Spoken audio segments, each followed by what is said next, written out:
Your yeshiva is a storehouse of great rebbeim and Torah. It shares it. Our gedolim don't conceal their holy Torah, they share it. We daven to Hashem for our chelak in the Torah. He shares it. So when you come up with chidushim in your learning, that's your Torah. Share it.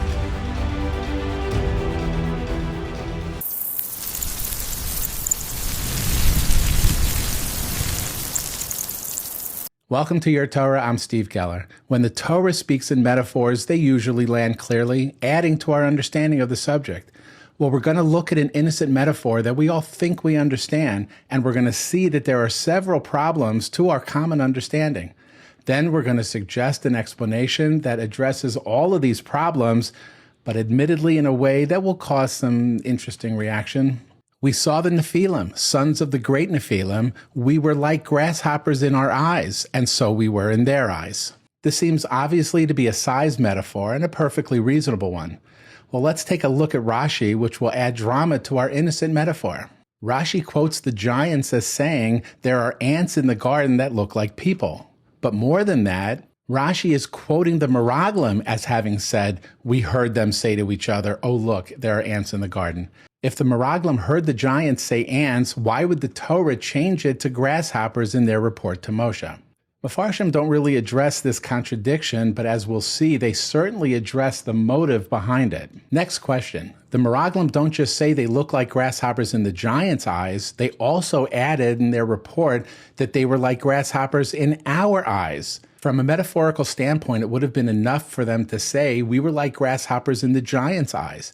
That would have conveyed the size metaphor perfectly. In other words, when fans are courtside at a basketball game and they see a giant player walk by, they might feel like elves compared to him, but those fans don't turn to their friend and say, you look like an elf to me. It's only in comparison to the giant player walking by. But in our pasuk, the Meraglim were saying an added observation that they looked like grasshoppers to each other. Well, what is that statement telling us? We'll add that to our list of questions. In order to understand what's really happening with this entire episode, there's something very important we have to know about the spies' actual time in Canaan. It's found in a perfectly innocent pasuk announcing the return of the spies from their trip. They returned from touring the land after 40 days. But Rashi will blow the lid off this innocent pasuk. Quoting the Medrash Tanchuma, Rashi points out that based on the size of the land itself, it would take normal people 40 days to walk end to end in each direction. 40 days from south to north, 40 days from east to west, 40 days from north to south, and 40 days from west to east. It should have taken the Meraglim 160 days to tour the land. But according to the Medrash Tanchuma, quoted by Rashi, Hashem made a miracle to get them back in 40 days because the ultimate punishment of Bnei Israel would be Yom L'Shana, a day for a year, meaning a day touring the land for every year that they would be wandering the desert. But how exactly did Hashem shorten the trip for the Meraglim? Hashem could have shortened the trip. He's done it before. Eliezer's famous trip to find Yitzchak a wife featured a similar shortening of the way. Eliezer tells Lavan, I came this day, which Rashi tells us means he set out on that day and arrived on the same day. The trip was roughly 500 miles and should have taken camels about a month to complete. But as Rashi explains, Hashem folded the map for him to get Eliezer there in a single day. Well, the problem with that theory is that the Torah tells us that the Meraglim encircled the land, Rashi saying that they saw the length and the breadth. Had Hashem folded the land, it would have negated the entire mission meant to report back on the length and breadth of the land itself. But let's go back to our pasuk. There's one more point that adds to the mystery here. Notice that our pasuk starts out, we saw the Nephilim, the giants, and remember Rashi used the same word when he said the Meraglim said that there were ants in the garden that looked like men, but when it came to the giants' perception of us as grasshoppers, it doesn't say we look like grasshoppers in our eyes and their eyes. The pasuk actually says we were like grasshoppers in our eyes, and we were like grasshoppers in their eyes. Is that a distinction without a difference, or does the Torah mean to tell us something else? Let's add that to our list of questions. I'm going to just tell you how I think all of this worked, how it will answer all of our questions, and how the entire episode will fit perfectly within the wording of the Torah and the commentators.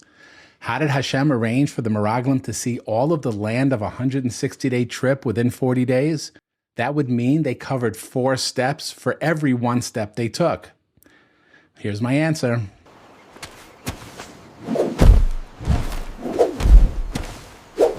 Oh yes, I am totally serious. If the Meraglim were moving through the land, taking 4 steps for every 1 normal step, they would look like grasshoppers. So let's see how this answers all of our questions. Rashi tells us the Meraglim overheard the giants compare them to ants. Why did the Torah change it to grasshoppers in the pasuk? The answer is Rashi's comment about looking like ants was a size metaphor.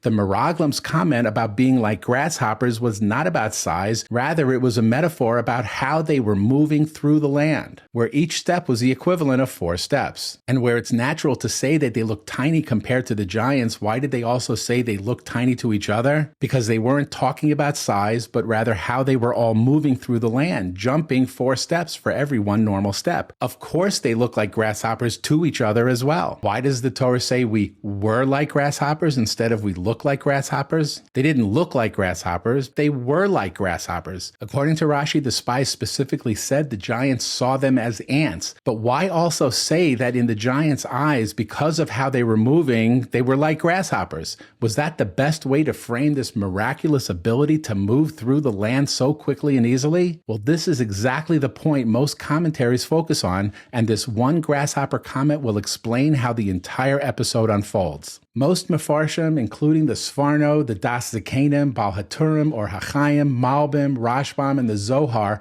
all frame the comparison to grasshoppers and ants as the Meraglim saying they perceive themselves on a low physical and spiritual level. And as the Nesiim, the princes of the Jews, this report carried even more weight to devastate the population in general.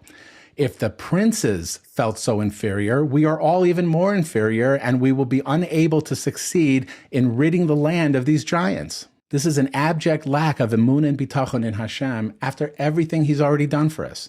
But it's even more grotesque when they took this other amazing chesed, this miracle allowing them to easily navigate the land 4 times faster than normal, and even framed that gift into a reference to feeling like insects. This was the evil of the Meraglim, as Rashi states on the pasuk announcing their return in 40 days.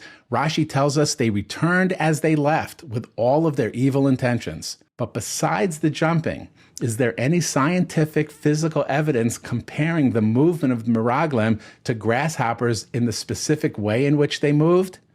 Yes, there is, and you're not going to believe this. Every entomologist knows that grasshoppers can jump between 10 and 20 times their length. Man has jumped 5 times our body length. Where do we see this? Mike Powell, Carl Lewis, Bob Beeman have all jumped almost 30 feet, which is 5 times the average length or height of a man. But remember, Hashem added the ability of the Meraglim to cover 4 times the amount of land than normal.